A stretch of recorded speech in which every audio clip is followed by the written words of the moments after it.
सिंगवाडीच्या राजा मुंबईतील एक छोटा गणेश उत्सव मंडळ।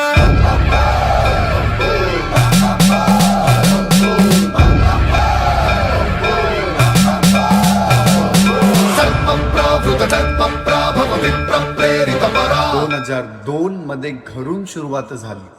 थोडे लोक मोठे स्वप्न। मंडल मोठा होता का फक्त पैशाने नाही। आज 25व्या वर्षाची पाठपूजन सोहळा साजरा होत आहे। हे मोठं झाला तेव्हा लोकांनी मनाने काम केले, परंपरा जपली, सेवा केली आणि आज राजा आमच्या सोबत आहे। नवीन रूपात, नवीन मूर्तिकार, नवीन नारा। बोला गणपती बाप्पा। शिव शिव शंकर